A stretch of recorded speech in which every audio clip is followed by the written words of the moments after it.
며칠 전 나도 이제 50대 중후반이 되어가니 지인의 권유도 있고 만약을 대비해서 한국경비협회에서 위탁받은 대학교 평생교육원에서 일반경비원 신임교육을 받아보았다.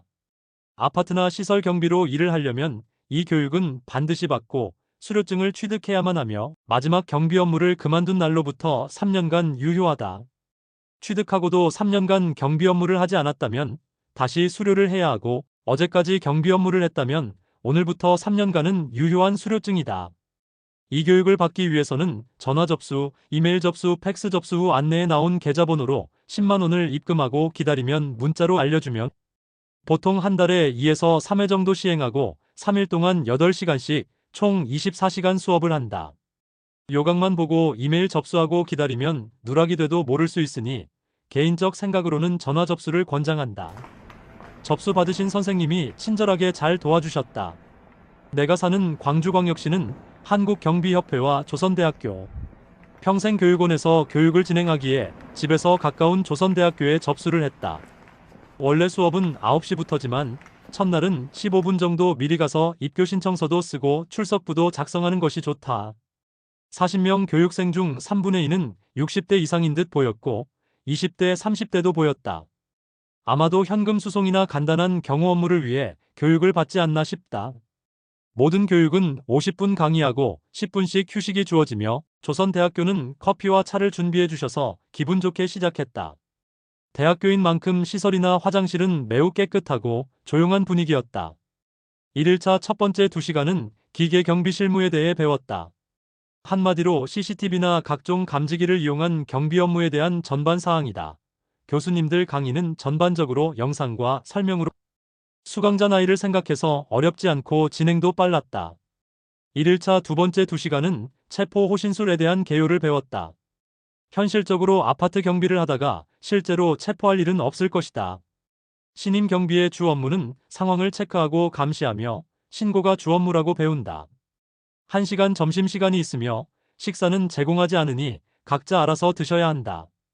1일차 세 번째 2시간은 장비 사용법에 대해 배운다. 여기서 장비란 호루라기나 경봉, 바디캠 등등 간단한 경비 업무에서 필요한 작은 필수품들을 말한다. 1일차 네 번째 2시간은 범죄 예방론을 배우는데 주 내용은 신고 및 순찰 요령을 배운다. 순찰할 때 어떤 식으로 한다든가 경찰 신고 요령 등등. 2일차는 약간 분위기가 예비군 훈련과 비슷해진다. 빨리 끝내달라고 떼쓰는 분도 있고 비슷한 분들과 대화도 많아진다. 대부분이 목소리가 커지더라. 20대, 30대로 보이는 분들도 두세 명이 같이 온 듯 보였다. 2일차 첫 2시간은 직업윤리 및 서비스인데 한마디로 예절교육과 인권교육이다. 공수자세나 복장, 인사법 등등을 배운다. 대부분 경비가 타인의 인권을 침해할 리는 없고 당하는 입장이지만 먼저 친절하라는 교육을 받는다. 2일차 두 번째 2시간은 사고 예방 대책이다. 응급처치나 화재 예방, 심폐소생술, 소화기 소화전 사용법, 화재 발생 후 갇혔을 때 대응법 같은 걸 배우는 시간이다.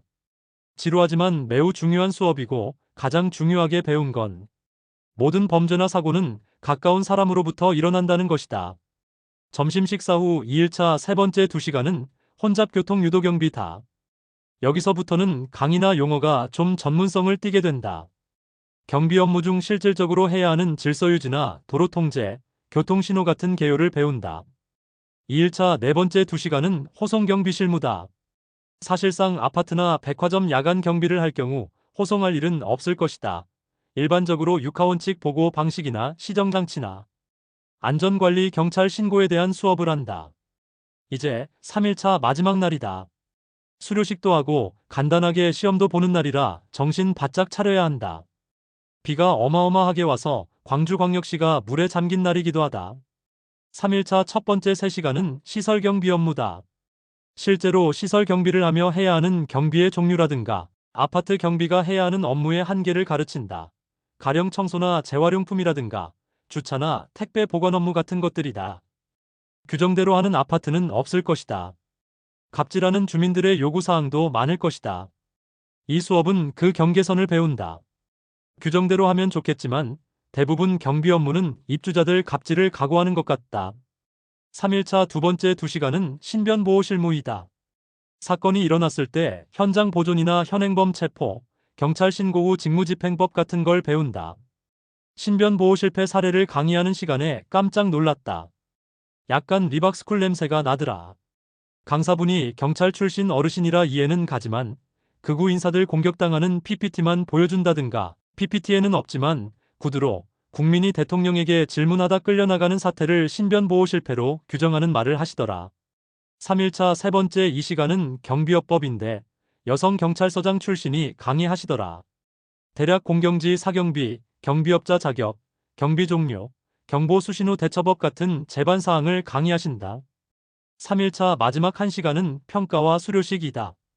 한마디로 시험 보고 즉석 채점 후 50점 이상이면 수료증 준다는 말이다. 시험이 대체로 쉬워서 50점은 맞을 것이다. 경비가 경찰이나 전문 경호원도 아니고 경비는 범죄를 인지하면 신고하는 것이 주 업무라. 그래도 가끔 50점 못 맞는 사람도 나오긴 한다더라. 비가 겁나게 온다. 수료증 받고 집에 간다. 마지막으로 반드시 필기도구는 챙겨라. 입만 가지고 오는 사람도 있더라. 경비 교육을 받아서 반드시 취업하겠다는 건 아니고 그냥 일종의 대비이다. 50대 중반이 넘어가면 몸은 건강해도 일이 없는 경우가 많다. 요즘 아르바이트 자리에 가장 많이 몰리는 연령대가 50대 중반이란다. 그냥 대비를 하는 것도 좋을 것이다.